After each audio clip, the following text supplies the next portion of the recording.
밤바다의 파도 소리가 유난히 크게 들리던 겨울, 저는 스스로를 빛을 찍는 사람이라 부르던 38배 사진관 주인이었습니다. 이름은 한여설. 항구 옆 골목 2층 창가에 현상액 냄새가 스며든 작은 가게가 제 세상이었죠. 저보다 2살 어린 남편 윤경호는 늘 제 어깨를 토닥이며 말했습니다. 여보, 우리 올해는 여행 가자. 네가 찍고 내가 운전하고. 그렇게 믿고 기대던 어느 날 병원 복도에서 의사가 조용히 입을 열었습니다. 가능성이 높습니다. 진행성 위암으로 보입니다. 그 말은 마치 필름을 햇빛에 그대로 노출해버린 것 같았어요. 모든 장면이 하얗게 날아가 버리는 느낌. 저는 복도 의자에 주저앉아 사람들 시선 따위 신경 쓸 겨를 없이 울었습니다. 경호는 제 손을 꼭 잡고 고개를 깊이 떨구더니 울먹였죠. 여보, 요즘 암은 다 치료해. 당신은 강하잖아. 집 걱정 말고 치료만 하자. 나머진 내가 다 할게. 그 말이 그날 밤 저를 버티게 한 기둥이었습니다.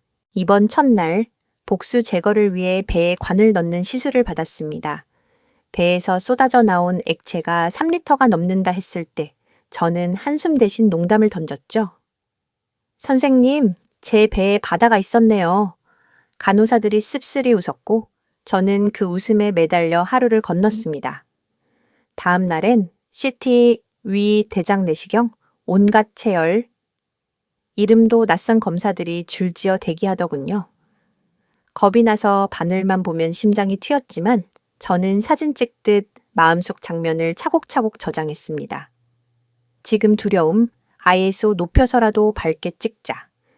그 즈음 남편은 바빴습니다.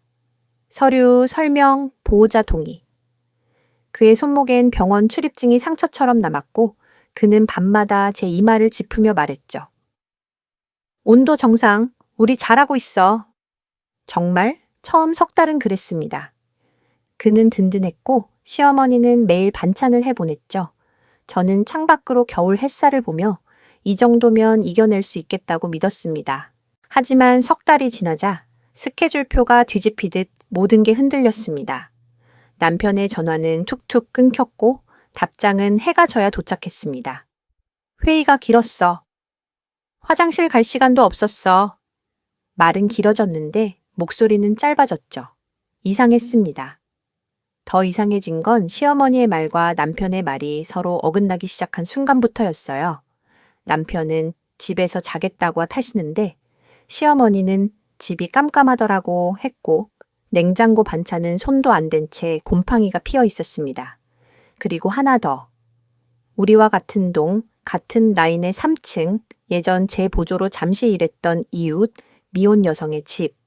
관리소장이 말했습니다. 남편분, 그 집 비밀번호도 누르고 들어가던데. 친척이신가? 그 말을 듣는 순간 제 무릎에서 힘이 빠져 벽을 짚었습니다. 머릿속에서 셔터가 연속으로 터졌어요. 들어간다, 문 닫힌다, 불 켜진다, 웃음소리. 단정할 순 없었습니다. 그러나 이상하다는 장면은 이미 충분히 찍혔습니다. 저는 그날 마음 한가운데 한 문장을 새겼습니다. 치료는 전력 질주, 의심은 정밀 노출. 제 병과 그리고 집에서 벌어지는 무언가와 싸우기 위해서요. 그날 밤 친정으로 돌아온 저는 잠을 이루지 못했습니다. 항암 주사를 맞아야 할 몸인데 머릿속은 온통 남편의 발걸음이 향하는 3층 문 앞에 가 있었죠. 혹시 내가 너무 예민한 건 아닐까? 병 때문에 내가 사람을 의심으로만 보는 걸까? 스스로 수십 번 되뇌며 합리화를 했습니다. 그러나 이상한 단서는 계속 늘어났습니다. 다음 날 병원에서 시어머니와 통화를 했습니다. 여설아, 너 언제까지 친정에 있을 거니? 집에 반찬 넣어둔 게 그대로 있더라. 네가 월 없으니 우리 아들이 밥도 안 챙겨 먹어. 저는 순간 멍했습니다. 남편은 분명 회사 식당에서 해결한다고 했는데 시어머니 말은 전혀 달랐으니까요. 무엇이 진실인지 알 수 없었지만 두 사람 중 누군가 거짓말을 하고 있는 건 분명했습니다. 며칠 뒤 사진관의 단골 손님이자 이웃인 관리소장이 저를 붙잡았습니다. 사모님, 죄송한데 남편분 요즘 3층 집 드나드시던데 친척 되세요? 번호 누르고 들어가는 거 몇 번이나 봤거든요. 그 순간 심장이 바닥으로 떨어지는 듯 했습니다. 제가 잘 아는 3층의 여자, 소연. 한때 제 사진관에서 보조로 일했고 퇴사 후에도 가끔 함께 저녁을 먹던 동생 같은 존재였습니다. 남편과도 여러 번 같이 만났던 사이였죠. 머릿속 필름이 거꾸로 돌려지는 듯 예전 장면들이 주마등처럼 지나갔습니다. 남편과 소연이 나란히 앉아 밥을 먹던 모습, 서로 웃던 장면들. 그땐 아무 의심이 없었는데 지금은 모든 게 다른 빛깔로 보였습니다. 저는 결심했습니다. 직접 확인해야 한다. 하지만 무작정 들이닥쳤다가 내가 환자라 망상에 빠진 것처럼 보이면 어떡하나? 그 두려움이 제 발목을 붙잡았습니다. 그래서 저는 더 치밀해지기로 했습니다. 치료와 의심을 동시에 이어가야 하는 이 기묘한 전쟁에서 이기려면 그날 밤 병실 창문에 비친 제 모습은 창백했지만 눈빛만은 낯설 정도로 단단해져 있었습니다. 여설아, 사진 찍을 때처럼. 초점은 흐트러지면 안 돼. 스스로에게 그렇게 속삭이며 저는 남편의 진실을 향해 첫걸음을 내딛었습니다. 며칠 뒤 저는 일부러 퇴원 날짜를 남편에게 알리지 않았습니다. 병원에서 바로 친정으로 가겠다고 거짓말을 해두고 몰래 집으로 향했죠. 문을 열자마자 느껴지는 공기. 살림이 굴러간 흔적이 없었습니다. 쌀통은 제가 떠나기 전 그대로였고 냉장고 속 반찬은 시어머니가 두고 갔다는 말처럼 모두 상한 채 남아 있었습니다. 설거지 흔적도 배달 음식 쓰레기도 없었어요. 저는 직감했습니다. 이 집이 남편의 밤을 지켜주지 않았다는 것을. 그리고 제 시선은 자연스레 3층으로 향했습니다. 한참을 망설이다가 결국 핸드폰을 움켜쥐고 인터폰을 눌렀습니다. 안에서는 TV 소리가 흘러나왔지만 아무도 나오지 않았습니다. 몇 번이고 초인종을 누른 뒤에야 문이 열렸습니다. 언니? 웬일이에요? 소연이 놀란 듯 저를 맞이했습니다. 하지만 그 표정은 환영이라기보다 당황에 가까웠습니다. 거실 테이블에는 과일 접시와 포크 2개가 놓여 있었고 소파 한쪽에는 남성용 양말 한 짝이 흐트러져 있었습니다. 혼자 있었어? 제가 일부러 태연하게 물었습니다. 네, 혼자였어요. 아까 잠깐 친구가 다녀가긴 했는데 벌써 갔어요. 소연은 시선을 피하며 더듬거렸습니다. 저는 더 이상 묻지 않고 그냥 잠시 얘기만 나누다 돌아섰습니다. 현관문이 닫히는 순간 제 안에서 차갑게 굳은 무언가가 있었습니다. 남편이 이 집 안 어딘가에 숨어 있다는 확신. 하지만 증거 없이 들이대면 저만 상처 입을 뿐이겠죠. 그날 밤 집으로 돌아온 남편은 아무렇지 않게 말했습니다. 여보, 언제 왔어? 나 친구 만나고 왔어. 저는 눈을 가늘게 뜨고 그의 얼굴을 바라봤습니다. 뻔뻔한 표정, 거짓말에 익숙해진 눈빛. 그때 깨달았습니다. 더 이상 기다리면 안 된다는 걸. 병보다 더 쓰라린 건 배신이었습니다. 하지만 이 병과 싸워 이겨내야만 그 배신까지도 정리할 힘이 생길 거라 생각했습니다. 저는 다짐했습니다. 치료와 진실 둘 다 놓치지 않겠다. 이젠 내 손으로 정확히 찍어내야지. 그날 새벽 저는 남편이 거실 소파에서 잠든 틈을 놓치지 않았습니다. 그의 손에 잡힌 핸드폰을 살그머니 빼내 작은 방으로 들어왔죠. 잠금이 없었습니다. 예전처럼 저 앞에서 당당히 폰을 열어 보이던 그 버릇이 오히려 그를 배신하게 될 줄은 몰랐겠죠. 메신저를 열자 수십 개의 대화방이 정리된 듯 텅 비어 있었습니다. 하지만 지워지지 않은 대화 몇 줄이 눈에 들어왔습니다. 힘들죠? 그래도 버텨야 해요. 오늘은 내가 밥을 해줄게요. 집에 그냥 와요. 남편이 보낸 답장. 고마워. 너 아니었으면 미쳐버렸을 거야. 손끝이 얼어붙는 것 같았습니다. 날짜를 확인하니 제가 한감으로 입원해 있던 바로 그날들이었습니다. 제가 링거의 의지에 눈을 감고 있던 시간에 그는 다른 여자 집에서 위로를 받고 있었던 겁니다. 눈물이 나려다 이상하게 웃음이 먼저 나왔습니다. 그래, 드라마 같네. 내가 주인공이라니. 하지만 웃음 끝은 칼날처럼 차가웠습니다. 저는 대화 내용을 사진으로 남겼습니다. 손이 떨려 몇 번이고 초점이 흔들렸지만 사진관 주인의 습관은 버려지지 않았습니다. 결정적 장면을 포착할 줄 아는 눈, 그리고 다시 폰을 제자리로 돌려놓고 조용히 침대에 누웠습니다. 아침, 남편은 태연하게 말했죠. 오늘은 피곤해서 회사에 안 갈까 싶어. 집에서 쉬고 싶네. 그의 눈빛은 제 눈치를 살폈지만 저는 아무렇지 않게 웃으며 대답했습니다. 그래, 푹 쉬어. 속으로는 외쳤습니다. 그래, 푹 쉬어라. 곧 네가 가장 힘들게 될 날이 올 테니까. 그날 이후 제 한감 치료는 단순히 병을 이기기 위한 싸움이 아니었습니다. 제 존엄과 제 삶을 되찾기 위한 준비 과정이었습니다. 며칠 뒤 저는 친정에서 요양하며 몸을 회복하고 있었습니다. 한감 3차까지 마치고 난 뒤라 기운이 많이 빠져 있었지만 마음은 오히려 더 또렷해졌습니다. 남편의 외도 정황을 확인한 이상 이제 어떻게 행동해야 할지 분명했으니까요. 친정엄마는 제 얼굴이 반쪽이 된 걸 보며 속상해하셨습니다. 여설아, 내 몸이 먼저야. 괜히 남편 일로 마음 쓰지 말고 치료에만 집중해라. 저는 고개를 끄덕였지만 속으로는 다른 생각이 굴러가고 있었습니다. 치료와 동시에 이 결혼도 끝내야 한다고. 그 무렵 남편은 연락조차 뜸했습니다. 아침에 잘 다녀와 라고 보낸 메시지에 답장이 오는 건 밤늦은 시간. 회의가 길었어. 오늘은 너무 피곤하다. 내일 얘기하자. 늘 짧고 무심한 답변이었죠. 반대로 시어머니는 자주 전화를 걸어왔습니다. 하지만 그 말투는 걱정이 아니라 불만이 섞여 있었습니다. 여설아, 네가 집을 오래 비우니까 경호가 밥도 제대로 못 챙겨 먹잖아. 내가 몇 번이나 가도 집이 깜깜해. 도대체 언제까지 친정에 있을 거니? 순간 제 가슴이 철렁했습니다. 시어머니는 아들이 집에 없다는 걸 이미 알고 계신 듯 했으니까요. 그런데도 제게만 책임을 돌리고 있었습니다. 그날 밤 저는 친구 하나를 불러 속내를 털어놓았습니다. 나 남편 외도 증거 이미 봤어. 근데 그냥 이혼만 하는 건 너무 억울해. 어떻게 하면야 두 사람 다 뼈저리게 후회하게 만들 수 있을까? 친구는 잠시 생각하다 말했습니다.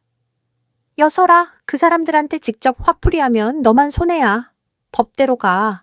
증거 있잖아. 그거면 충분해. 그 말이 제 가슴을 세게 울렸습니다. 그래, 내가 할 일은 남편과 그 여자에게 욕을 퍼붓는 게 아니라 내 삶을 지키는 것. 저는 마음속에 새겼습니다. 내 손을 더럽히지 말자.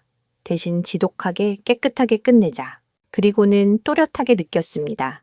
몸이 회복되는 속도와 함께 내 삶을 정리하는 발걸음도 속도를 내야 한다는 것을. 며칠 후 저는 다시 병원으로 돌아가 4차 한감을 준비했습니다. 첫 한감 때의 지독한 고통을 떠올리면 몸이 떨렸지만 이번엔 달랐습니다. 제 안에 생긴 또 다른 목표, 남편과 그 여자의 가식적인 삶을 무너뜨린다. 저를 버티게 했으니까요. 한감 전날 친한 친구가 병실로 찾아왔습니다. 제가 남편의 외도를 털어놓자 친구는 눈을 부릅뜨며 말했습니다. 너 지금 몸 아픈데도 정신이 이렇게 또렷한 거 보면 진짜 대단하다. 근데 여설아, 네가 직접 싸울 필요 없어. 너는 치료에 집중하고 나랑 변호사가 다 도와줄게. 그 말은 제 어깨를 지탱하는 든든한 지팡이 같았습니다. 한감 치료가 시작되자 온몸이 불덩이처럼 뜨거웠습니다. 주사액이 들어올 때마다 뼛속까지 얼얼했고 입안은 헐어 물조차 삼키기 힘들었습니다. 하지만 저는 마음속으로 되뇌었습니다. 이 고통은 언젠가 끝난다. 그러나 남편의 배신은 끝내주지 않으면 평생 따라붙는다. 며칠 후 병실에 시어머니가 전화를 걸어왔습니다. 여설아, 언제까지 병원에 누워 있을 거니? 너 이렇게 오래 집 비우면 경호가 딴짓하면 어쩔 거냐? 그 말은 제 귀를 의심하게 만들었습니다. 어머니 입에서 직접 딴짓이라는 단어가 나오다니요. 마치 아들의 외도를 이미 눈치챈 듯한 말투였지만 그 책임을 제 병으로 돌리고 있었습니다. 더 충격적인 건 다음이었습니다. 시어머니는 제 친정엄매에게도 전화를 걸어 암이 유전 아니냐? 애는 포기해야겠다. 같은 독한 말을 쏟아냈다는 겁니다. 엄마는 그날 밤 서럽게 우셨습니다. 제 탓이 아님을 알면서도 엄마 마음엔 비수가 꽂혔을 겁니다. 저는 누워있는 채로 이를 악물었습니다. 이제 더는 미룰 수 없어. 저 사람들의 말 한마디, 행동 하나하나가 내 가족까지 상처 주고 있어. 반드시 끝장을 봐야 해. 그리고 바로 그날 밤 저는 변호사 사무실에 메일을 보냈습니다. 남편의 외도 증거와 녹취, 사진을 정리해 두었습니다. 소송을 준비하고 싶습니다. 그 순간 제 심장은 한감제의 독성보다 더 뜨겁게 뛰고 있었습니다.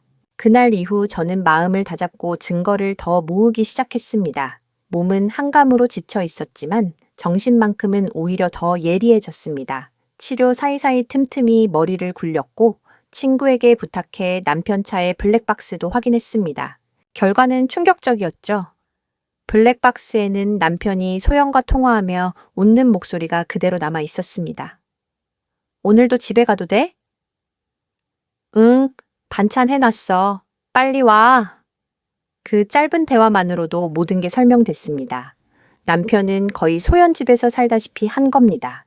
그날 밤 저는 남편의 핸드폰을 다시 살폈습니다. 새로 남겨진 메시지가 있었습니다.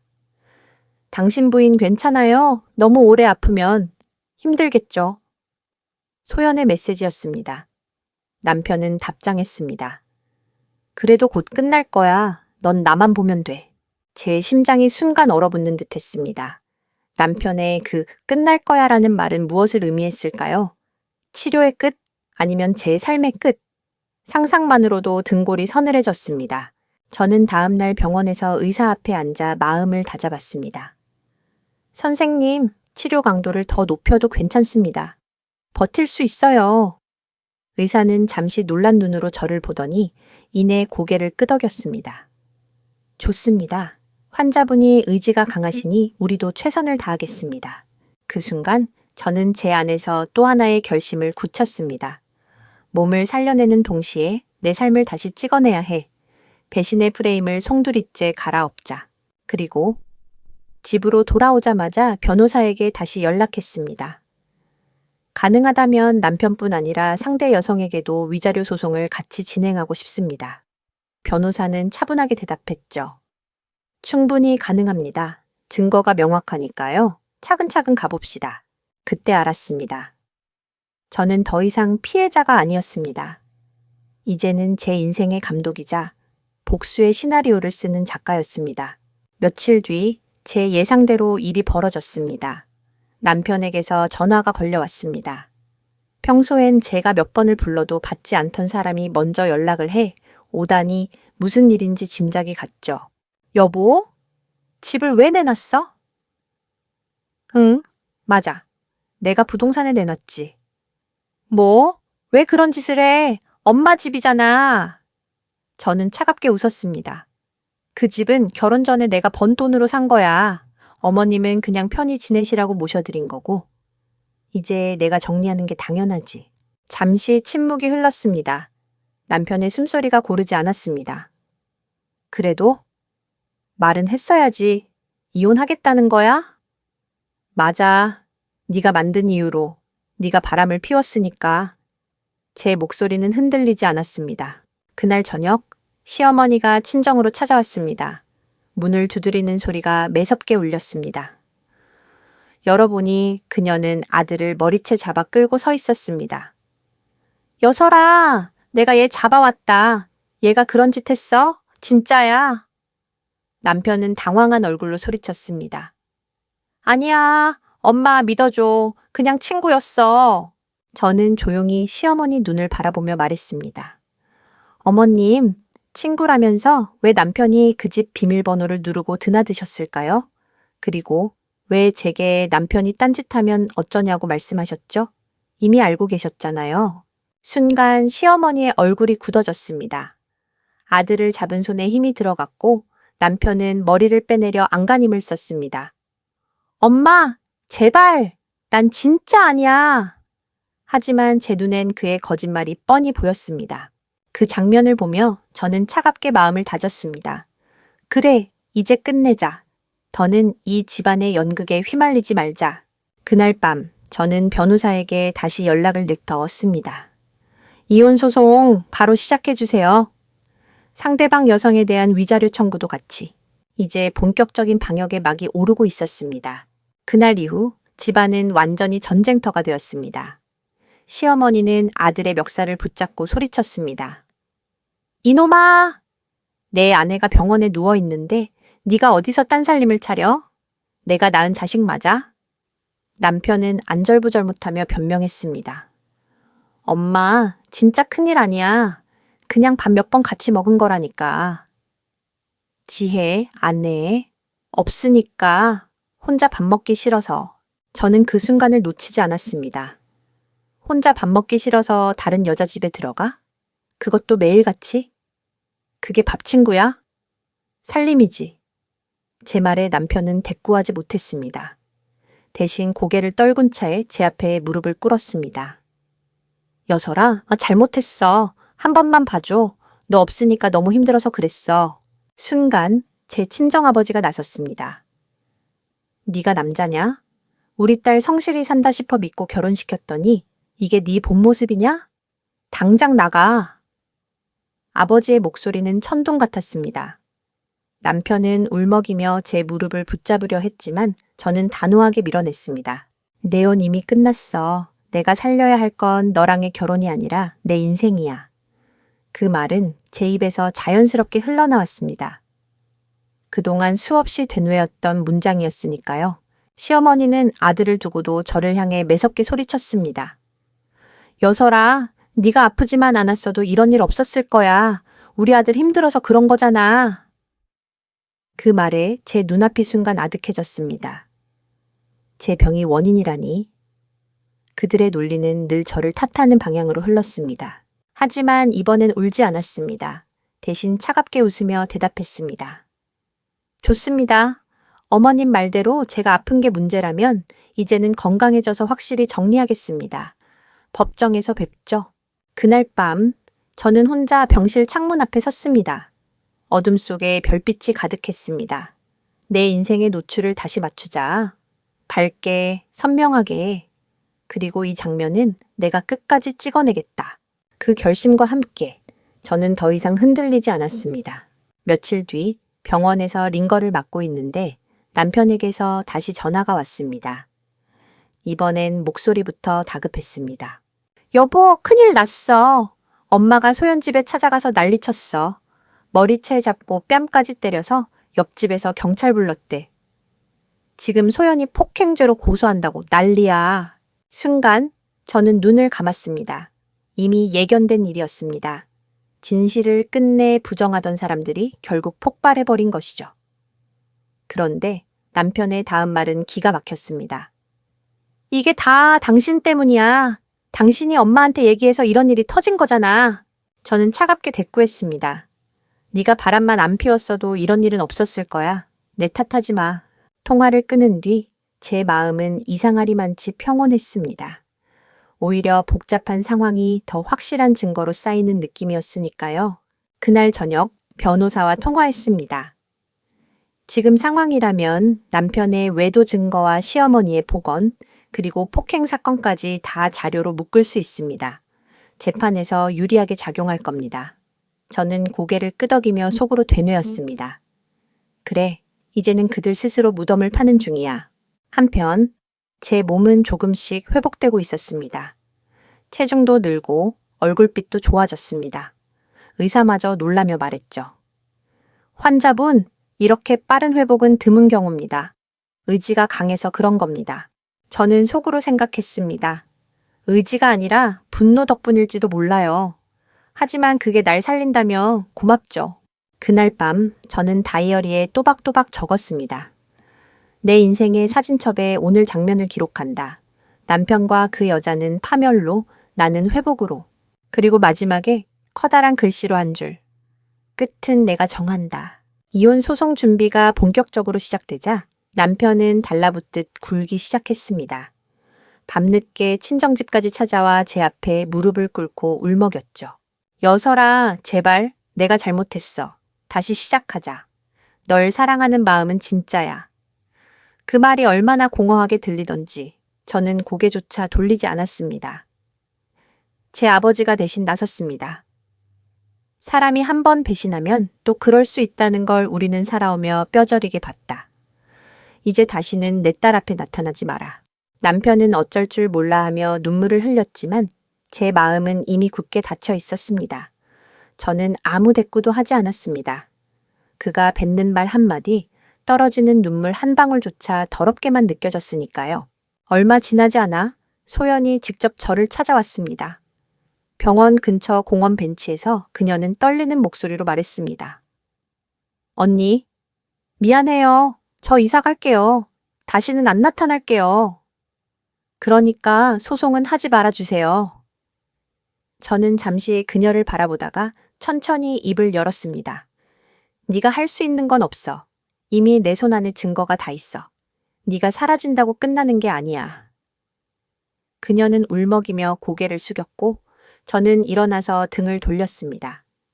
그 순간 제 몸이 환자가 아니라 심판자의 자리에 서 있는 것처럼 느껴졌습니다. 며칠 후 변호사 사무실에서 연락이 왔습니다. 좋은 증거들이 모였습니다. 블랙박스 녹취, 메시지 캡처, 시어머니의 발언까지. 승소 가능성은 높습니다. 그 통화를 끊고 난 뒤 병실 창가에 앉아 하늘을 바라봤습니다. 구름 사이로 빗줄기가 쏟아지고 있었죠. 저 빛은 이제 내 쪽으로 기울고 있다. 제 몸은 여전히 한감제에 지쳐 있었지만 마음만큼은 전보다 더 가볍고 단단했습니다. 이제 두려움은 없었습니다. 오히려 기대가 있었습니다.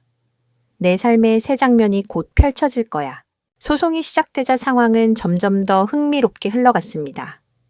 시어머니가 소연을 폭행한 사건이 그대로 경찰 기록에 남아 있었고 그것은 제게 유리한 증거로 작용했습니다.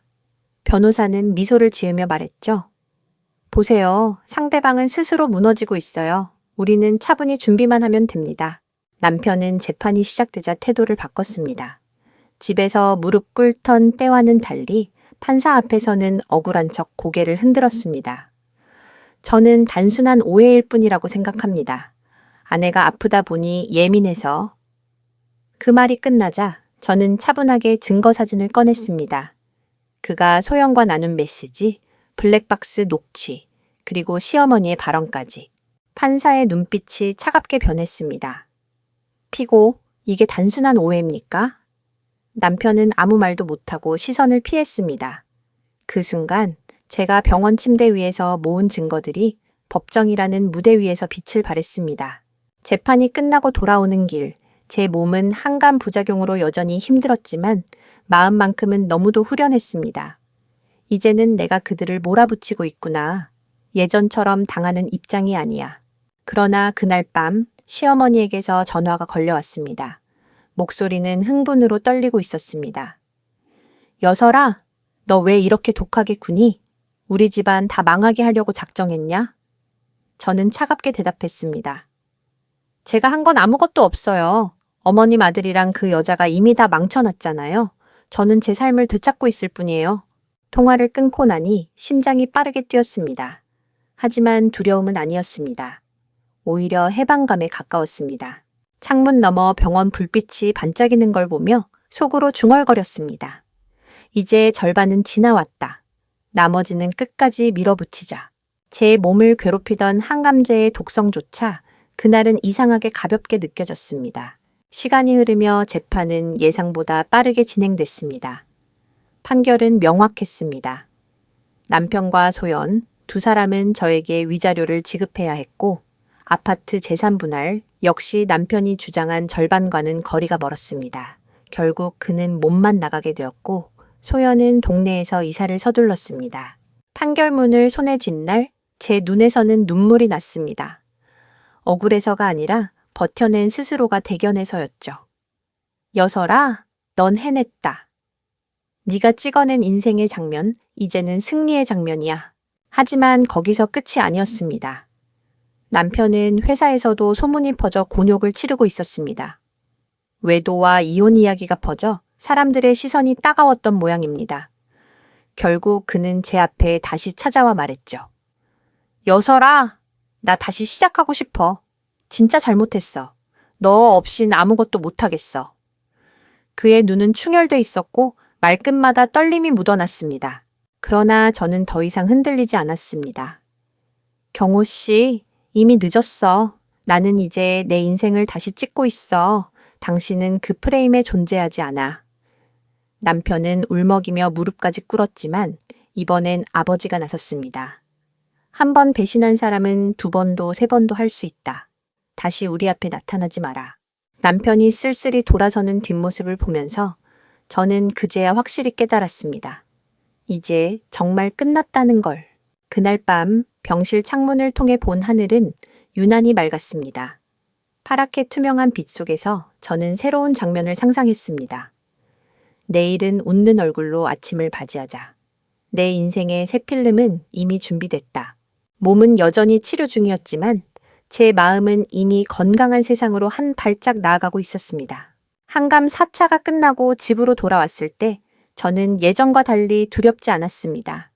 오히려 설레는 기분이 들었죠. 새벽마다 창문을 열고 보던 하늘이 그날따라 더 투명하게 빛나고 있었습니다. 그때 친구 지연이 다시 찾아왔습니다. 여설아, 너 요즘 얼굴빛 좋아졌다? 아픈 사람 같지가 않아. 저는 웃으며 대답했습니다. 신기하지? 병이 나를 망치려고 했는데 오히려 나를 더 단단하게 만드는 것 같아. 지연은 제 손을 꼭 잡으며 말했죠. 너는 꼭 다시 웃을 날이 올 거야. 그리고 그 사람들, 결국 자기들 죗값을 치르게 돼. 너는 그걸 지켜보기만 하면 돼. 그날 저는 큰 결심을 했습니다. 그동안 가게를 믿고 맡겨둔 직원들을 만나야겠다고요. 사장님, 저희 걱정 말고 몸부터 챙기세요. 사진관은 저희가 지킬게요. 직원들의 따뜻한 말에 또 눈가가 젖었습니다. 하지만 이번 눈물은 고통이 아니라 고마움이었습니다. 집으로 돌아가는 길, 우연히 3층 집 앞을 지나게 됐습니다. 그곳은 이미 문이 굳게 닫혀 있었고 우편함엔 전출이라는 빨간 도장이 찍혀 있었습니다. 그 순간 이상하게 가슴이 시원했습니다. 이젠 정말 떠났구나. 그날 밤 남편은 다시 찾아와 문 앞에 앉아 있었습니다. 여설아, 나 다시는 안 그럴게. 제발 한 번만 기회를 줘. 그의 눈은 피곤과 후회로 가득 차 있었지만 저는 문을 열지 않았습니다. 대신 차가운 목소리로 말했죠. 이제 네가 앉을 자리는 여기 없어. 문 밖에서 한참 동안 인기척이 사라지지 않았지만 저는 등을 돌린 채 조용히 눈을 감았습니다. 내 안에서 또 하나의 필름이 덮이고 있었습니다. 과거를 봉인하고 새로운 페이지를 준비하는 필름이었죠. 소송은 생각보다 순조롭게 흘러갔습니다. 변호사가 준비한 증거가 워낙 명확했거든요. 블랙박스 속 남편의 목소리, 소연의 메시지, 시어머니의 막말까지. 모든 게 법정의 차례대로 펼쳐졌습니다. 남편은 법정에서조차 고개를 숙인 채 연신 오해다, 잠시 흔들렸을 뿐이다 라고 되뇌었지만 판사의 눈빛은 싸늘했습니다. 피고가 주장하는 잠시의 실수라기엔 정황과 증거가 너무 명확합니다. 피고는 원고에게 위자료를 지급하고 재산 분할은 원고에게 유리하게 판결합니다. 그 순간 제 귀에 들린 판사의 목소리는 마치 벼락 같았습니다. 하지만 이번엔 놀라움이 아니라 무거웠던 짐이 풀려나가는 해방감이 밀려왔습니다. 법정을 나와 복대서자 남편이 또다시 제 앞을 가로막았습니다. 여설아, 나 정말 너 없인 아무것도 못해. 그냥 이번 한 번만 제발 다시 생각해줘. 저는 그의 눈을 똑바로 바라보다가 담담히 말했습니다. 경호 씨, 나는 더 이상 당신을 찍지 않아. 내 앨범 속에 당신 자리는 없어. 옆에서 듣던 아버지가 낮게 한마디 덧붙였습니다. 남자는 책임이 없으면 아무것도 아냐. 내 딸 앞에서 눈물 흘려도 소용없다. 돌아가라. 남편은 더 말도 못하고 마치 길을 잃은 아이처럼 서성이다가 고개를 떨군 채 돌아섰습니다. 그날 저녁 저는 사진관 벽에 걸린 제 작품들을 한참 바라보았습니다. 파도, 아이들의 웃음, 그리고 햇살에 물든 항구. 이건 다 내가 찍어낸 빛이야. 앞으로도 내 손으로 내 장면을 더 찍어낼 거야. 그리고 다이어리에 또 한 줄을 적었습니다. 과거는 찬란해고 오늘을 찍어내자. 내일의 필름은 내가 채운다. 몸은 힘들어도 마음은 점점 자유로워지고 있었습니다. 4차 항암을 마친 뒤 제 몸은 조금씩 힘을 되찾아갔습니다. 아직 손끝은 화끈거리고 머리카락은 한 움큼씩 빠져나갔지만 이상하게 마음은 고요했습니다. 이혼 소송이 진행되면서 억울함이 차츰 분노로 그리고 다시 결심으로 바뀌고 있었기 때문이죠. 친정집에서 며칠을 쉬던 어느 날 병원 회진을 마친 주치의가 제게 다가왔습니다. 한여설 씨, 몸 상태가 예상보다 훨씬 좋아요. 보통 이 시점이면 환자분들이 기력이 많이 떨어지는데 오히려 얼굴빛이 돌아왔습니다. 그 말이 제겐 위로이자 희망이 되었습니다. 마치 새로운 빛이 제 필름 위에 차곡차곡 찍히는 것 같았죠. 그 무렵 저는 사진관을 지키고 있던 직원들을 불러 함께 저녁을 먹었습니다. 사장님, 걱정하지 마세요. 저희가 어떻게든 가게는 지켜낼게요. 그들의 따뜻한 말에 가슴이 벅차올랐습니다. 병 때문에 잃은 것만 있는 줄 알았는데 곁에 남아있는 사람들이 있음을 새삼 깨달았거든요. 하지만 마음 한구석은 여전히 무겁게 가라앉아 있었습니다. 소연이 이미 이사를 갔다는데 왜인지 모르게 그녀의 그림자가 제 삶에 남아있는 듯 했거든요. 밤마다 집 앞을 서성이던 남편의 그림자와 겹쳐지면서 묘한 불안감을 줬습니다. 그러던 어느 날 우편함을 열어보니 뜻밖의 서류 한 봉투가 들어 있었습니다. 송달장이었죠. 남편 쪽에서 반소반수를 낸 것이었습니다. 위자료는 못 주겠다는 주장이었어요. 변호사에게 전화를 걸자 그는 차분하게 설명했습니다.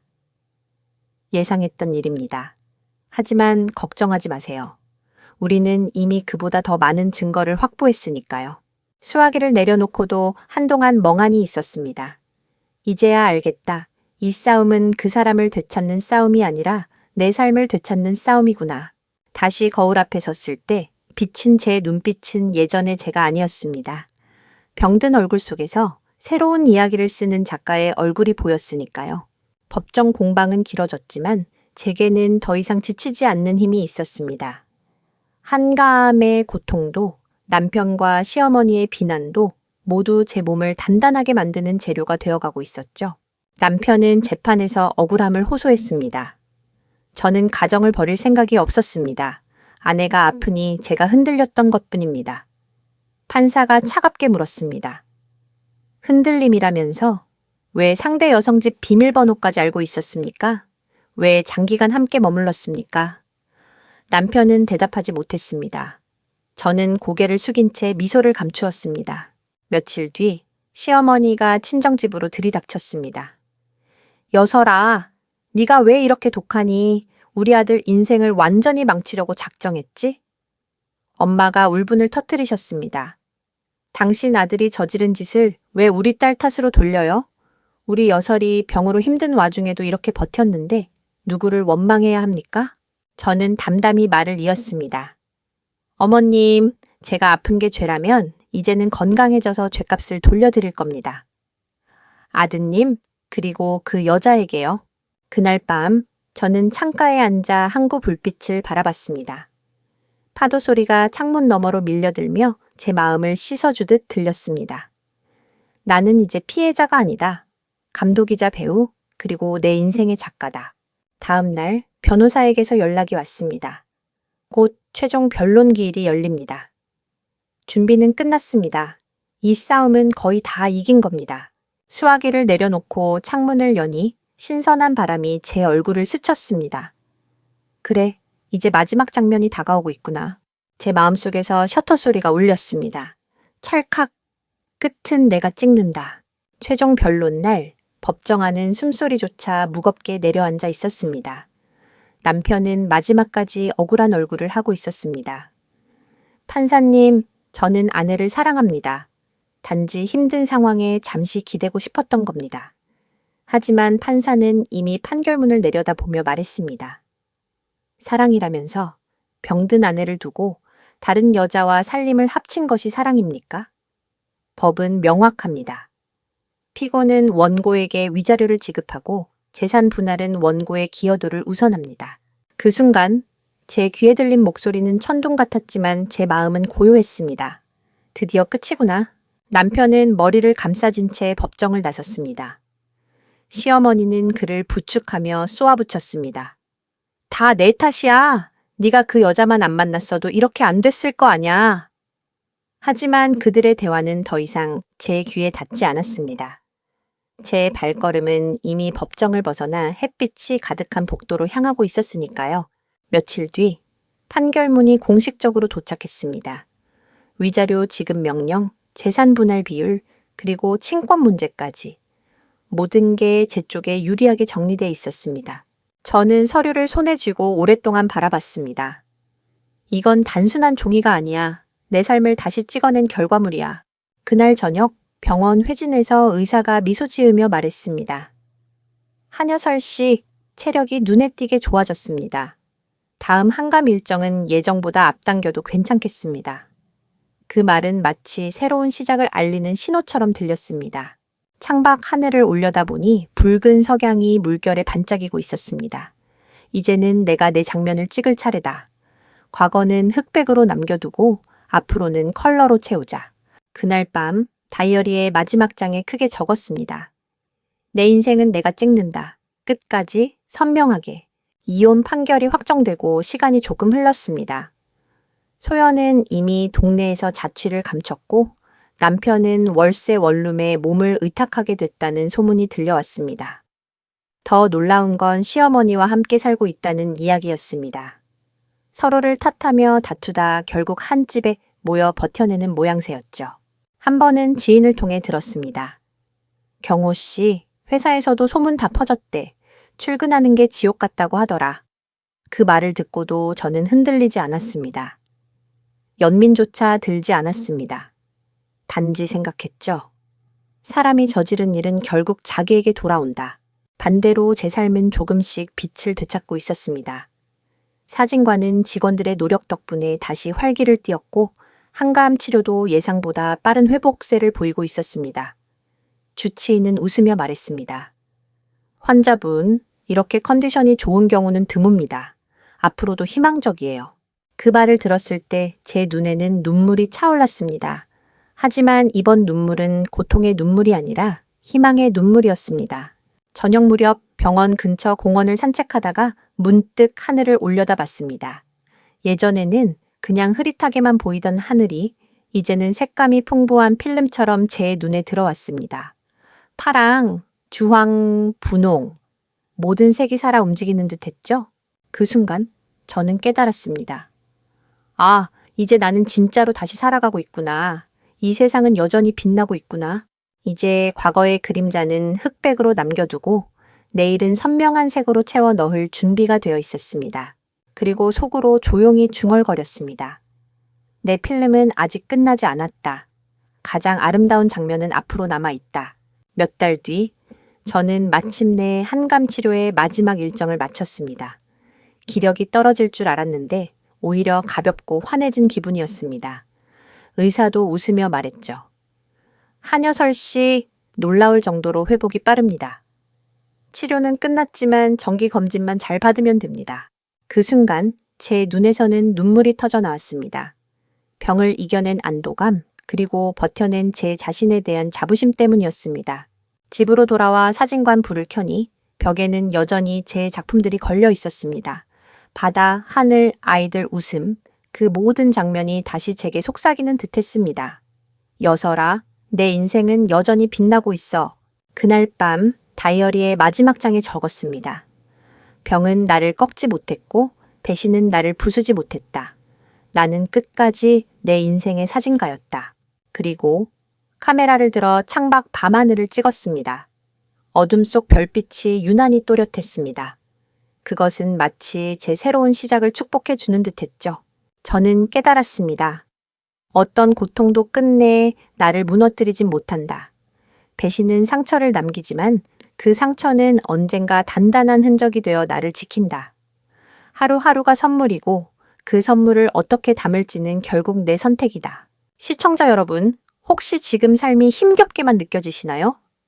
그렇다면 기억하세요. 끝은 우리가 직접 찍어낼 수 있습니다. 누구도 대신해 주지 않습니다. 여러분의 생각과 공감 댓글로 나눠주세요. 이 사연이 누군가에게 작은 힘이 된다면 더할 나위 없을 겁니다. 구독과 공유는 제게 큰 응원이 됩니다. 함께 해주셔서 감사합니다.